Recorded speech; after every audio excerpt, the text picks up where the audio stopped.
So hello students, आज हम बात करेंगे ह्यूमन आई।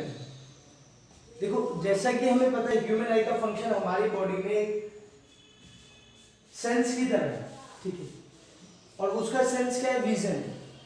तो यहीं पर आज हम करेंगे कि ह्यूमन आई प्रॉपरली वर्क किस तरीके से करती है, ठीक है।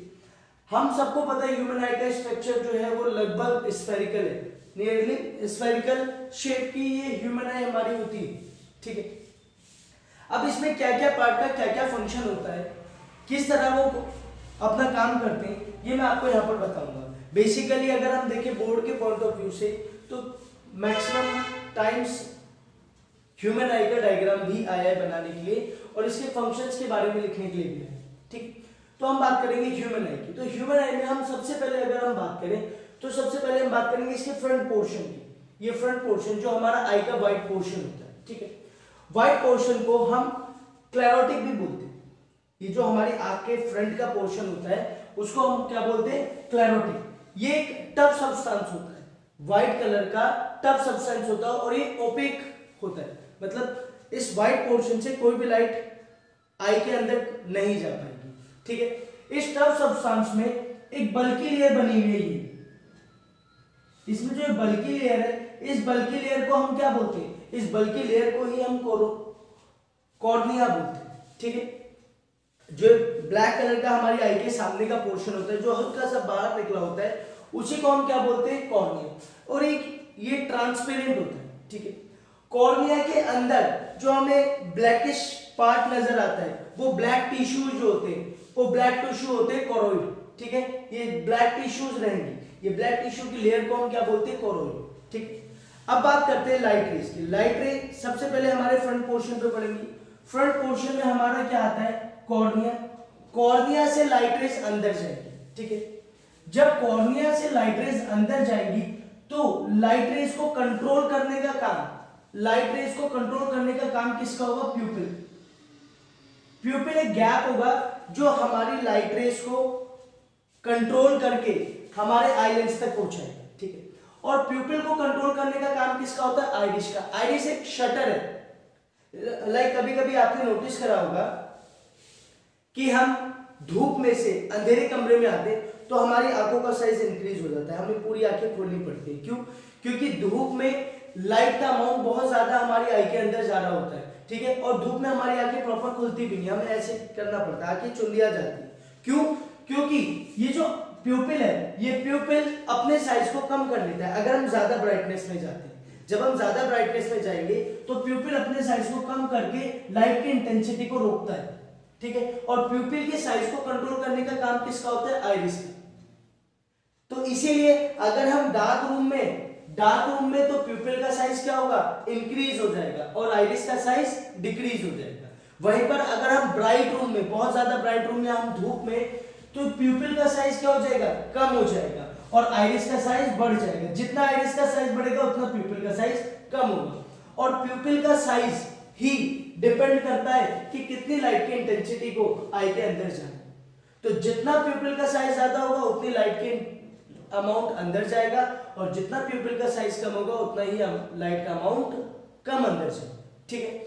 अब इसके बाद जब ये लाइट रेज, अब हम बात करेंगे जब लाइट रेज प्यूपिल के अंदर से पास होकर आईलेंस तक पहुंचती है। इस कॉर्निया और आईलेंस के बीच में एक लिक्विड फिल होता है, एक ट्रांसपेरेंट लिक्विड होता है जिसको हम बोलते हैं एक्वस ह्यूम। अगर ये ट्रांसपेरेंट नहीं होगा तो लाइट रेज अंदर नहीं जा पाएंगी प्रॉपर अमाउंट में, ठीक है। तो ये transparent liquid between the cornea and eye lens is aqueous humour liquid होता है, ठीक है। इसको हम एक्वस ह्यूमर बोलते हैं। अब ये जो हमारा लेंस है, ये लेंस कॉन्वेक्स लेंस होता है, ये हमको पता है। ये ट्रांसपेरेंट लेंस है, जेल फॉर्म में होता है, ठीक है। इस लेंस से लाइट रेज अंदर आती है। इस लेंस की फोकल लेंथ को कम और ज्यादा करने का काम किसका होता है? सिलेरी मसल्स, ठीक है। ये सिलेरी मसल्स ही क्या करते हैं? कॉन्ट्रैक्ट और रिलैक्स होकर लेंस के साइज को कम और ज्यादा करती है। देखो, अगर लेंस का कर्वेचर बढ़ेगा तो उसकी फोकल लेंथ क्या हो जाएगी? कर्वेचर बढ़ने का सेंस क्या है? कर्वनेस बढ़ जाएगी। अगर लेंस की कर्वनेस बढ़ेगी तो फोकल लेंथ कम हो जाएगी। फोकल लेंथ कम होगी तो हम पास के ऑब्जेक्ट को आसानी से देख पाएंगे। वहीं पर अगर कर्वेचर कम होगा तो फोकल लेंथ क्या होगी, ज्यादा हो जाएगी। जब फोकल लेंथ ज्यादा होगी तो हम दूर की चीज को आसानी से देख पाएंगे। ठीक, इन सिलेरी मसल्स का काम क्या होता है, ये कॉन्ट्रैक्ट और रिलैक्स होके लेंस की फोकल लेंथ को कम और ज्यादा करने का काम करते हैं according to the distance of object. कि ऑब्जेक्ट अगर दूर है तो आई लेंस की फोकल लेंथ को बढ़ा देंगे, ऑब्जेक्ट अगर पास है तो आई लेंस की फोकल लेंथ को कम कर देंगे, जिसकी हेल्प से वो लाइट रेज कहां पे आएंगी, रेटिना पर। ठीक है, जो ये आई लेंस है ये एक ट्रांसपेरेंट जेली फॉर्म का होता है। ठीक है, ये सारी की सारी लाइट रेज कहां पे आएंगी, रेटिना पर। ठीक है, अब अगर हम एक मैक्सिमम आई के साइज की बात करें तो आई का जो अप्रोक्स साइज होता है लगभग 2.5 सेंटीमीटर होता है। एक एवरेज ह्यूमन बीइंग की आई का जो डायमीटर होता है वो 2.5 सेंटीमीटर होता है, इससे ज्यादा नहीं होता। ठीक, जब लाइट रेज आई लेंस से होती हुई रेटिना पर आई तो रेटिना पर जब ये सारी की सारी लाइट रेज आती हैं, मर्ज हो जाती है, मतलब कन्वर्ज हो जाती है। ये क्या है, कन्वर्जिंग लेंस है। ये सारी लाइट रेज को कन्वर्ज करके कहां इफेक्ट करता है, रेटिना पे। ठीक है, और जिस एक्सिस पर ये लाइट रेज आती है उसको हम क्या बोलते हैं, ऑप्टिकल एक्सिस बोलते हैं। ठीक है, अब ये सारी लाइट रेज रेटिना पर आई, रेटिना का मेनली टास्क क्या होता है, ये जो इमेज फॉर्म हो रही है वो रेटिना पर हो रही है। ठीक है, जब रेटिना के पास दो पोर्शन होते हैं, एक तो पोर्शन होता है येलो स्पॉट वो पोर्शन होता है जहां पे लाइट रेज, मतलब येलो स्पॉट को हम हाईली सेंसिटिव पोर्शन बोल सकते हैं, जहां पे प्रॉपर लाइट रेज पड़ती हैं और हमें सारी चीजों की शार्प इमेज नजर आती है।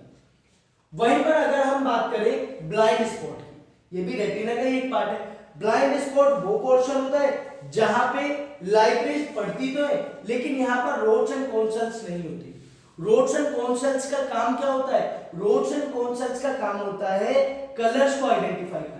अगर मैं बात करूं रोड सेल्स की, तो रोड सेल्स केवल ब्लैक एंड व्हाइट कलर को आइडेंटिफाई करता है। जब एक छोटा बच्चा पैदा होता है उस छोटे बच्चे की आंख के अंदर मैक्सिमम अमाउंट में रोड सेल्स होते हैं।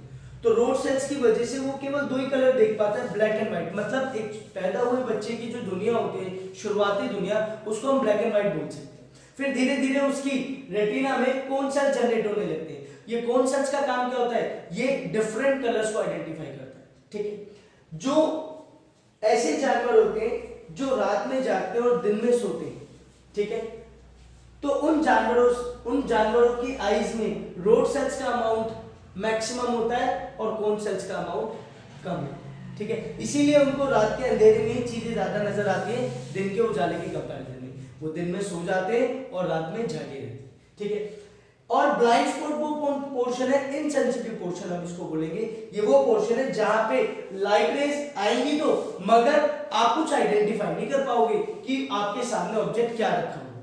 ठीक है, अब बात आती है ये रेटिना से सारी की सारी जो रोड सेल्स और कोन सेल्स से इमेज में कलर्स आइडेंटिफाई करें उनको ऑप्टिक नर्व तक भेजना। और ऑप्टिक नर्व का काम क्या होता है, ऑप्टिक नर्व क्या करता है, इन कलर डिटेक्शन को कन्वर्ट करता है इलेक्ट्रिकल सिग्नल में, और इलेक्ट्रिकल सिग्नल कहां पहुंचाता है, ब्रेन तक। ठीक है, ये ब्रेन तक पहुंचाता है और हम तभी आइडेंटिफाई करते हैं कि हमारे सामने क्या ऑब्जेक्ट रखा हुआ। सो ह्यूमन आई का ये था बेसिक सा एक्सप्लेनेशन कि भाई लाइट रेज आई, कॉर्निया पे पड़ी, कॉर्निया से आने के बाद आइरिस ने प्यूपिल को कंट्रोल करा, प्यूपिल ने लाइट के इंटेंसिटी को आइलेंस तक भेजा, आइलेंस की फोकल लेंथ को कम ज्यादा किसने करा, सिलेरी मसल्स ने करा। सिलेरी मसल्स की हेल्प से ही उसकी इमेज फॉर्म कहाँ हुई, रेटिना पे। रेटिना पे ब्लाइंड स्पॉट होता है और एक येलो स्पॉट होता है। येलो स्पॉट हाईली सेंसिटिव है और ब्लाइंड स्पॉट इनसेंसिटिव है। तो रेटिना पे जब वो इमेज फॉर्म हुई तो इन सेल्स ने क्या करा, ऑप्टिक नर्व को सिग्नल्स दिए। ऑप्टिक नर्व ने क्या करा, इन कलर्स को कन्वर्ट करा इलेक्ट्रिकल सिग्नल में और हमारे ब्रेन तक भेज दिया। ठीक है, तो ये था बेसिक फंक्शन ऑफ ह्यूमन आई। ठीक है, इसकी डिटेल्स आपको डिस्क्रिप्शन पोर्शन में मिल जाएगी। जो इसके नोट्स हैं, बेसिक नोट्स हैं, वो मैंने डिस्क्रिप्शन पोर्शन में डाल दिए, तो आप इसको वहां से नोट डाउन कर सकते हो। ठीक है, थैंक यू।